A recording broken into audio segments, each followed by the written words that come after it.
everybody. Welcome to my home. I'm the Goob.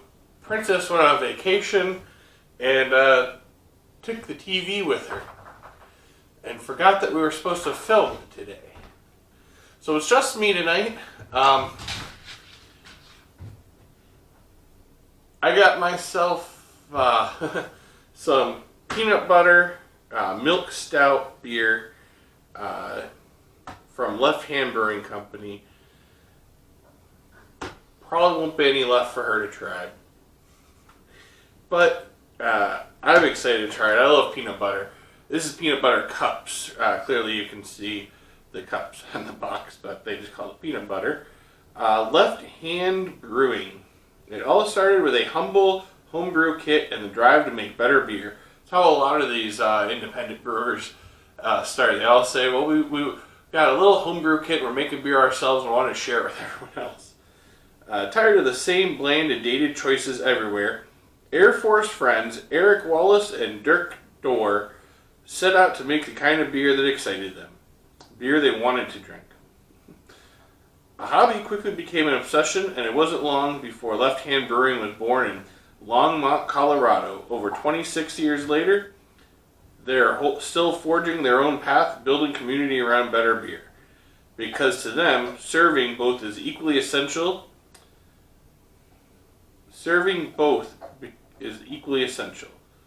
Forging their path and building community around better beer. And because when you're not satisfied with the way things are, you change them.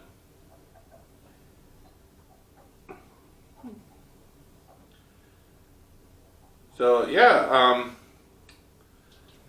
it says they've been around since 1993. So on the bottom of the box. Since 1993, Left Hand Brewing Company has been composing a well-balanced portfolio of craft beers and is proud to be one of the most honored and recognized breweries in the United States. I've never heard of them, but that doesn't mean nothing. Maybe it hasn't reached Michigan yet. So what I have here is the peanut butter milk stout.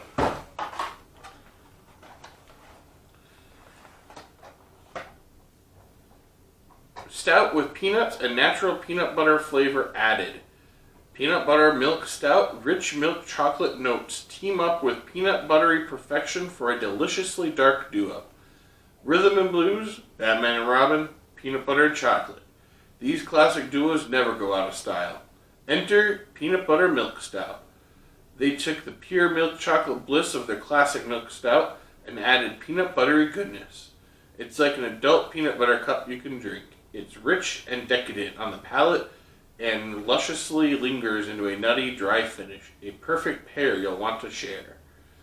It says to enjoy at 50 to 55 degrees in a stout glass.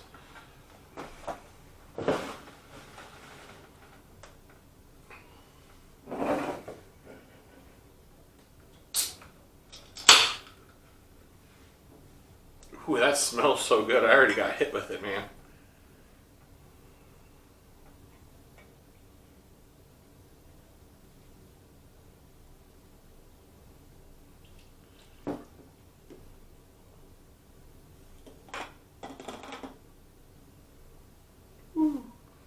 Man, I just smell peanut butter.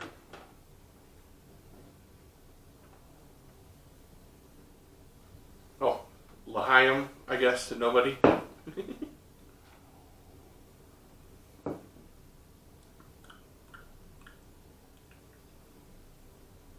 That is good.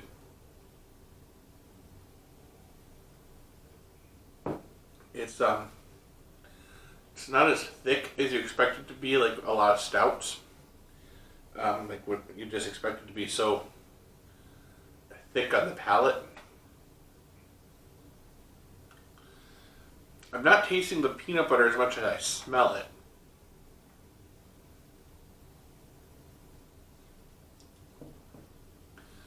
Could go stronger with the peanut butteriness, but it's really good. Oh, maybe I should have been drinking that with my left hand. Maybe that's why it didn't taste. Nope. It's good nutty flavor. I love peanut butter. I brewed a peanut butter beer once. I got my homebrew kit just to do that. That was so good. I can kind of taste it. I just think that the stout overpowers it. It's got a good aftertaste of peanut butteriness. Well, anyway, since it's by myself, I had to go through and find one of the games that are a one-player game. I do remember last season I got this for my birthday, and it's for 1 or 2 players, and the 2-player version is just 2 players. Doesn't really go with the peanut butter. I don't even think we matched it last time, but Die in the Dungeon. This game is actually a 1-player game with 1 map that's made for 2 players. I'm going to go ahead and get set up. I'll be right back. Alright, so I got all set up, except for this step, which is something that confused us the last time we played. So you put your D4 die with the number 1 down over on the end. This is your ability pool. You gain a point each round, and then you can, each turn, and you get to turn those in to use your abilities. They do certain things. You also have your timer. It does come with one that's actually like not a normal D20, it's actually an order, so it's easier to count with. And then these other ones, D12, let me find the 12. Got a D12, a D6, a D8, and a D10. D9? No, that would be a D10. I'm guessing it is a D9. Goes to 0.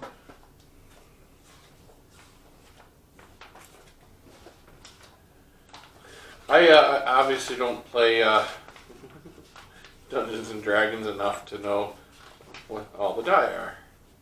It is a D10, but it's got 0 instead of 10, so 0 is the number 10. These you get to choose where you put them. You have your combat, your agility, your magic, and your health. I'm going to put the D10 on my health, so I'll have 10 hit points. I could go with the D12, but I want to use that somewhere else. I'm actually going to use that. I went with the die roller. I like this guy. Kind of looks like that giant eyeball thing in Duke Nukem. It's like he's used in a lot of things, giant eyeball things. I think there was a movie in Disney Channel called Can of Worms, and there was one of those with like the eyeball and like tentacles coming off of it with more eyeball or something. But I'm going to give him 12 for the magic because I feel like he's a magical creature. I'm also going to give him 8 on the agility because I feel like he moves pretty quickly because he hovers, he flies. And still gives me a 6 for combat, which I actually think fits him because he doesn't look like he's very combative. I feel he's more magic and speed. And I want to have the magic with the higher one. So I'll use the 10 for the health. So the way that the game goes is you're in this dungeon. All the tiles are flipped over. I built this one. This one's called the Rookie. It's the first one after the one that they have built in the box. That's your testing one. You move, you flip it over, and you do what it does. And that's it.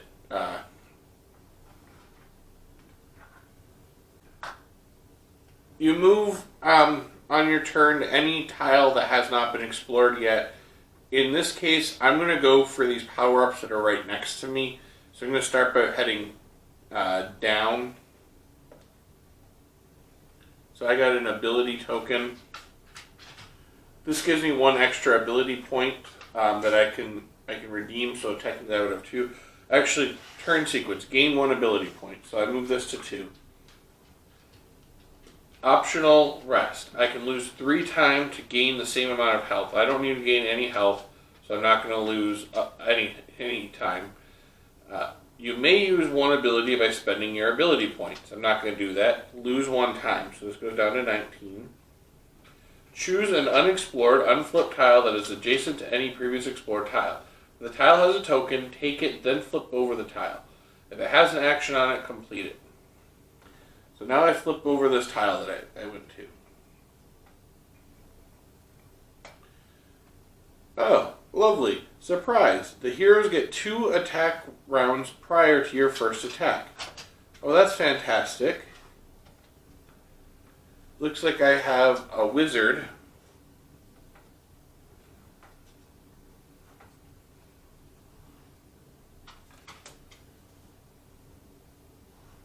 And then I get 3 random ones. The random ones you roll the die for. A rogue,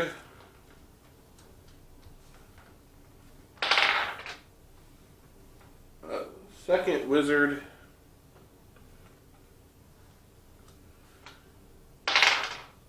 and a second rogue. So something that I didn't notice in the last game, on the heroes actually have special abilities. Let me find that page. So, for each wizard in the party beyond the first, I immediately lose 1 time point. So now I'm down to 18 because there's 2 wizards. And for each rogue in the party beyond the first, the heroes perform 1 additional agility attack for the first round of combat. If the heroes roll a 15 or higher on the first agility attack in a combat round, they perform 1 more agility attack. If the heroes hit with a magic attack of 10 or higher while the wizards in the party lose 1 time in addition to 1 magic. We also have to go to the combat page. So,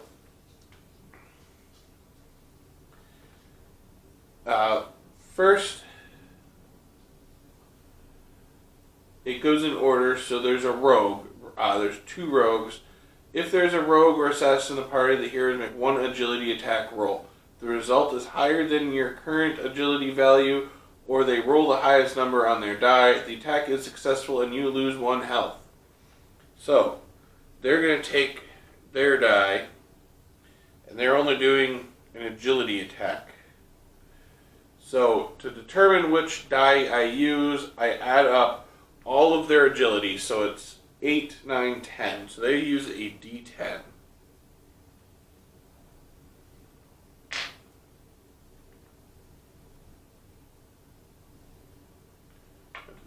What's the D10?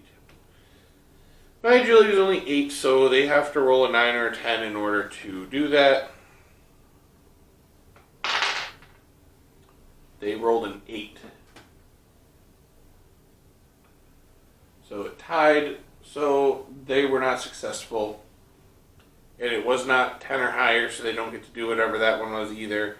Then I go down to the wizard one. If there was a wizard or warlock in the party, the heroes make 1 magic attack roll. If the result is higher than your current magic values or they roll the highest number on their die, the attack is successful and you lose 1 health or 1 magic. And because there's 2 of them, I also lose 1 time. Then I add up all their magic. So 12, 13, 14. That would be... we do use the D20.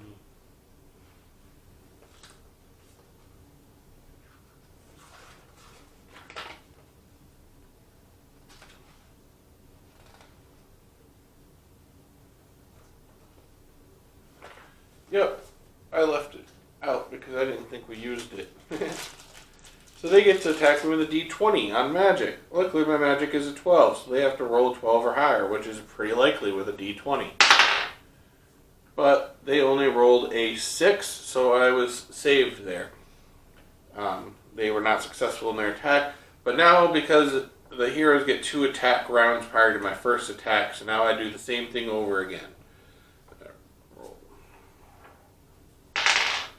They got a 4. This time they got a 14, which is higher than my 12. So I could lose 1 magic or 1 health. I will go with magic this time around. And I lose 1 time because of the wizard's thing. Now it's finally my turn to attack. I can make a might attack, an agility attack, or a magic attack against the party. If you roll higher than the total of their matching stat, you are successful in defeat one of the heroes of your choice. So,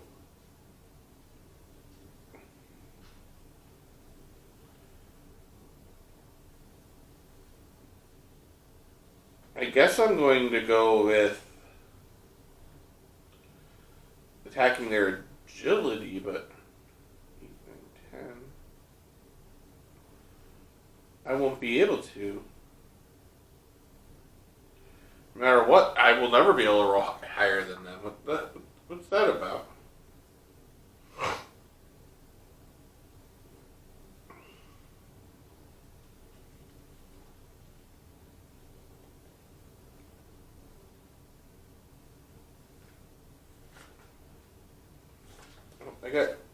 I got 3 ability points. What can I do with that?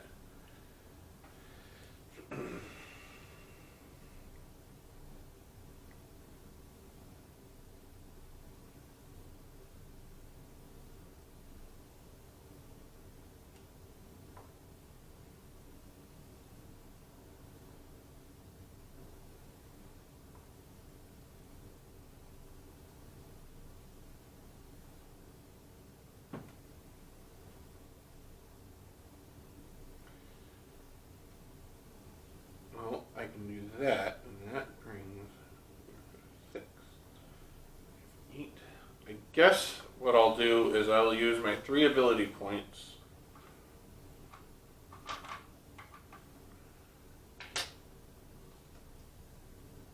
Roll of Disintegration, destroy any non-epic hero, or roll a d20, but that's for an epic hero. So I'm going to use that power's gone, and I'm going to destroy I'm going to destroy one of the wizards. That brings their magic down to 8. So now I can roll my d12. And I just have to get higher than 8. I did not.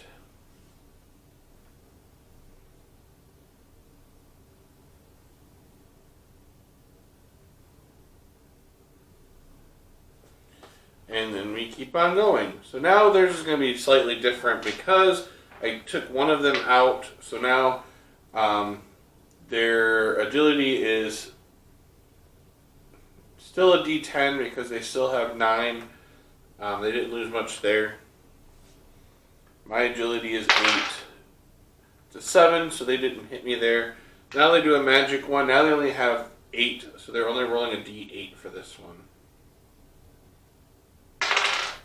And they rolled an 8, but my magic is 11, so they did not hurt me. So now I get to roll again, and same thing. I'm gonna roll a d12 and go after the other wizard. It's a 5, so it doesn't. So that's how you do it. This is gonna take forever. I feel like I'm back to. He has 9, so it's a d10. It's a 4, so I survived. They have 8 magic. It's a 4, so I survived. So now I get to do my d12. It's 2, so they survived. This is just going to go on forever until either I die or finally get them out.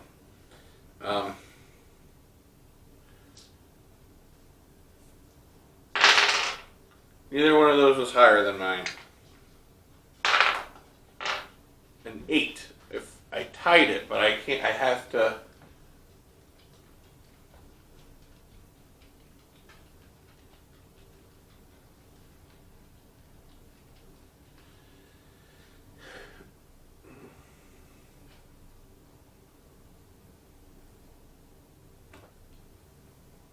I can lose one of my magics, go down to 10 on the magic.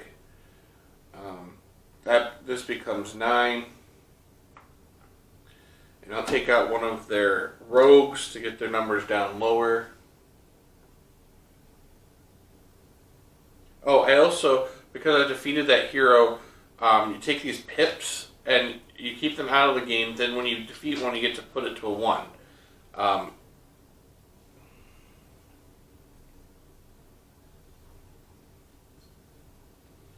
So now it's at a 2. Once this reaches 6, I get to add it to here. And the object of this dungeon is to get 5 of them on the board. So you have to defeat a lot of heroes to do that. So now they're down. Their agility is only 5, so they only get to roll a d6. And I'm just going to take them both at the same time. Their magic is 7, so they get to roll a d8. My magic is 10, and my agility is 8. So the d6, they're not going to be able to defeat me. They're lower than mine no matter what. They can't roll anything higher than a 6. So their agility attack always loses. Magic, they have an 8, and there's only up to 8 down here, and I have 10. So their attack no matter what, yeah, they don't win. So now I get to roll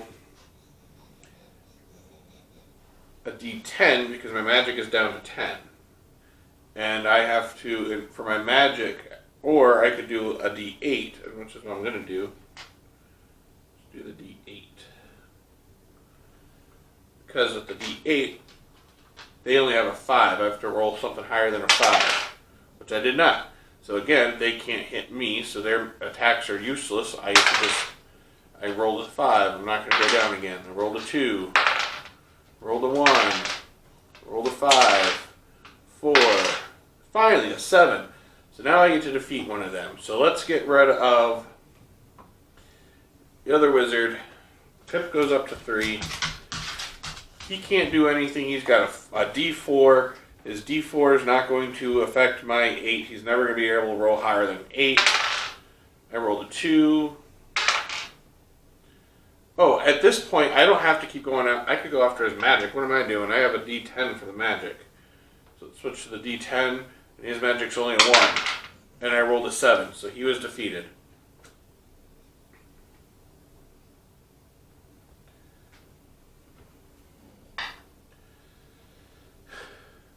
And then move on to the completed tile, which I did. Okay, and so now it's back to the next round. Gain 1 ability point, so let's leave that at 1 because I used all 3 of them on the last one. Optional rest, I'm not going to, I didn't lose any health. I don't have any more ability points. I lose 1 more time. Then choose an unexplored tile that is adjacent to any previously explored tile. So in this case, I'm on a dead end. So I can't go to any of these ones around me, but this one I can go to any of them. I'm going to go to the time token. Turn that in to get another thing of time. Flip it over. You may spend ability points to gain that many points on any die on your creature board. You can upgrade only 1 die this way.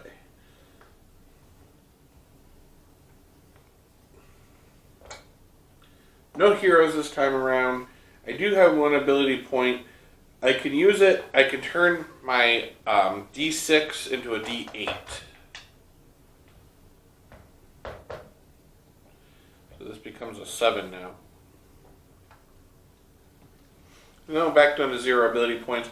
So that's what you're allowed to do. You can only have 2 of one of the types on here at any point, though. There is another one that can turn into a D8 anyways, so at this point it's moot anyways. There is a 3rd set of die in here that I can pull out when it comes to fighting, since I'm using that extra one now. And then, that was a free space. I didn't have to fight anybody. Let's go this way and go after the, go towards the combat point and the magic point. So we'll go to this tile now here. Oh, lovely. 1 of each of the people.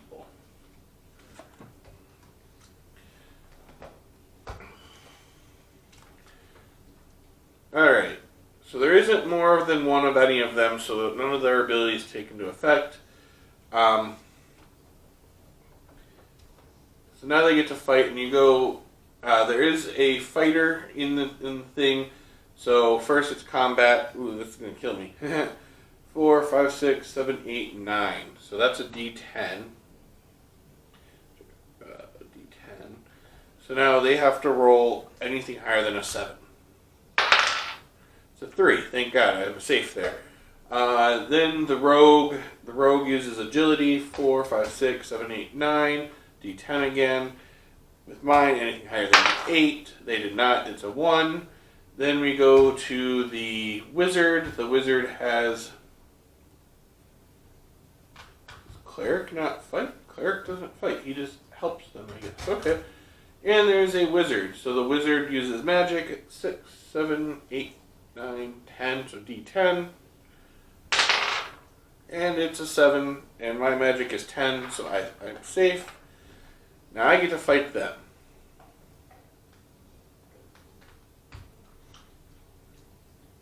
This is hard.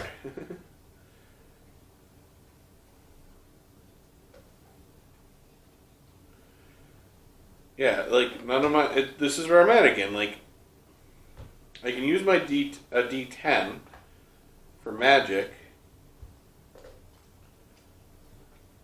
but there is a 10. There is 10. So even if I roll the highest, make one against attack. If the heroes are of different levels, the lowest must be defeated first. If I roll the same as, I have to use ability. I have to like take away magic, but then I get to use less of a thing. Unless mine doesn't work.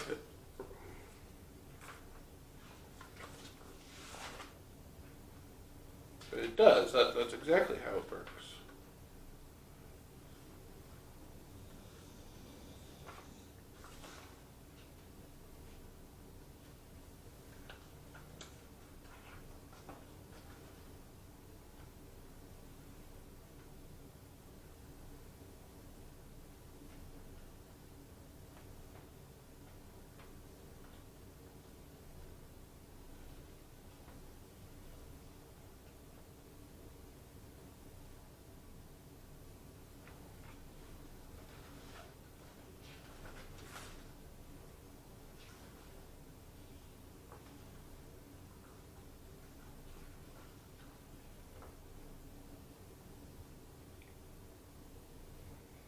That just represents, okay, I did it wrong. That just represents my defense against them. I still get to use a D12 when attacking them.